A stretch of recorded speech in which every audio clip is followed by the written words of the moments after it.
Do you want to be caught between me and these eyes in the middle of the night? Try again. You want to be on the top of a mountain with me when I have these eyes? Try again. You want to be on the one side of the river while I'm on the other side of the river? Try again.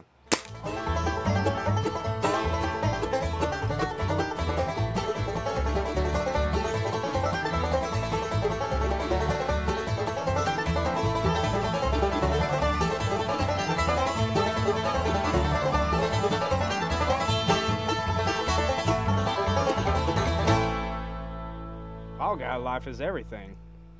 I don't know about you guys, but I was in corporate America, in New York City, Big Apple, and I made a lot of money out there trading stocks, bonds, you know, all that corporate stuff. And I made a lot of money, and it didn't fulfill me one bit. You know what did? Moving out here all by myself with nobody else. What drives me? I would say just living life to the extreme. Just trying to push my body to the limits as best I know how. Every day of my life, just trying to live my best life. I wanted to come out here in nature to try to do that, to try to connect with myself, to try to get to know myself a little better.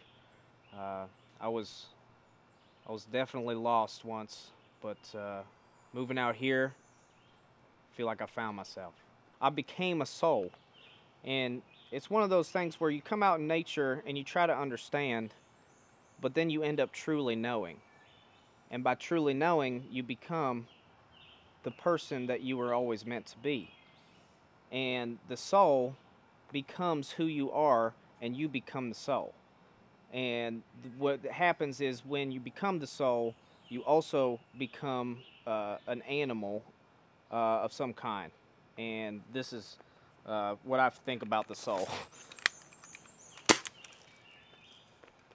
Well, I would say extreme is kind of one of those things. It's kind of like live by your own definition of it.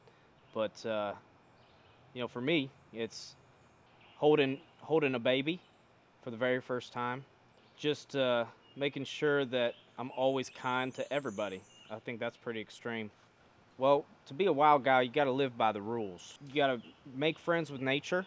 Always make friends with nature. Unless that nature proves to be a little aggressive, and then you run away and make sure you keep a safe distance. You always make sure that when you cross a river, you try not to get too wet. That's just one of the rules we live by out here. Make sure we grow the correct facial hair.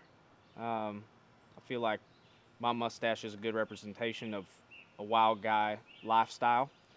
You try to pick the right clothes to fit your personality. I have the wolf here. Well, this represents me really well because I feel like the lightning coming down from heaven represents my goals of connecting my soul with nature, and it is in a purple line, zigzaggy shape, because it kind of represents my journey, but also what I've come to understand. You always got to make sure you treat your body as a temple. You got to work out. You got to do things the right way. You got to eat the right way.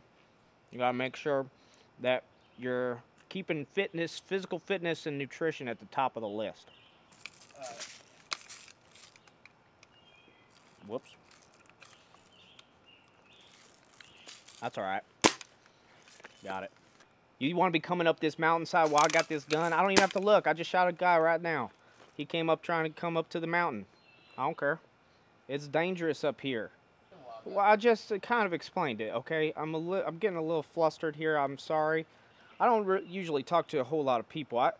Probably my best friend up here is Tomcat, and we are part of a bowling league. So I do get some socializations there, but we met at the bowling alley, shared a slice, and just, you know, talked about what it means to live on the edge. You know, that's one of the things that is really a part of the wild guy lifestyle is extreme friendship.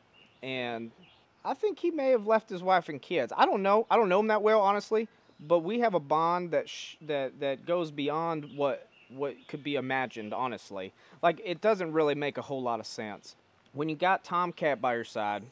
I don't really think you need much else. You usually wake up about 10, 11 a.m. and you eat 5, 6, 7, 8 pancakes, get ready for the day, and then you kind of sit on the porch and you talk to Tomcat for a few hours. Um, have have some have some serious conversations, and then I don't know, maybe 5, 6 p.m. you go out for a little stroll in the woods, and hopefully you meet some nature, maybe some coons, some birds, salamander. We saw salamander the other day. It was really cool. 7 or 8 o'clock is bowling league. So go over to the bowling alley. You know, try to do your best, and if you don't, it's okay. But you try your best, and then you come back to the cabin 8, 9 o'clock at night, 9:30 maybe, and things are kind of winding down, and you just turn it in for the night, and you put your cap on the hook, and you say, "That was a good day."